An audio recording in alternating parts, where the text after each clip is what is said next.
Joey Jackson is joining us right now. Joey, is it unusual for the Deputy Attorney General of the United States to be the one interviewing Ghislaine Maxwell at that courthouse in Tallahassee, Florida, very close to the prison where she's spending 20 years?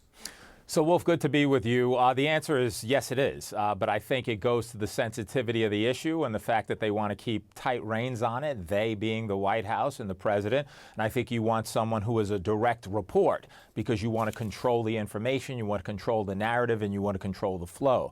And so if you really obviously want to get at the truth would be, and it would lie in the files, and you could be fully transparent by releasing them, and they'll speak for themselves. But I think certainly she's a critical component, Wolf, with regard to gathering information that's important to who was around Jeffrey Epstein and what specifically they were doing.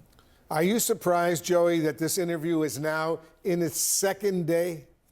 So I am. I mean, obviously, there's a lot of information to unpack, and, you know, a lot has been said about whether she's truthful or not truthful, and I think she's in an impossible situation. Wolf, why?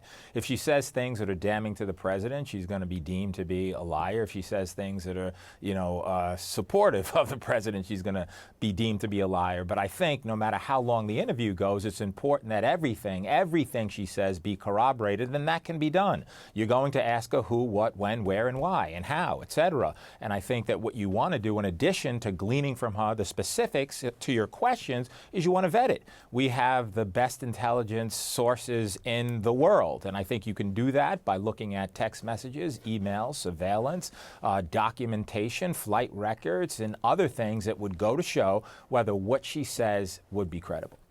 What's the significance, Joey, of this interview, this meeting that's being done in the U.S. Attorney's office down there in Tallahassee, Florida, and not at the nearby prison where it could be recorded by the Bureau of Prisons?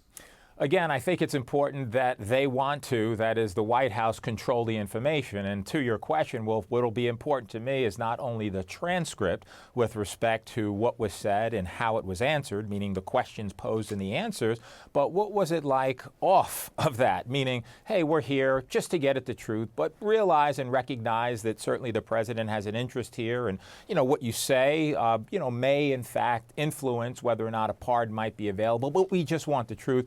I mean, I don't really mean to be in a position of being skeptical, but you have to be skeptical. And if it's really about the truth, Wolf, I think we would see files, and we would see those files released to the American public. And the question has been posed, well, Biden was in charge, and why didn't he release the file? I think there's an easy answer to that. I think the answer is that there might be information that's damning to both sides, and neither side wants it released. But if you want to get at the truth, release the files, ask her questions, corroborate what she says, and I think we will all know what was happening and who was involved, if anyone. All right, Joey Jackson, thank you very, very much. There's other breaking news.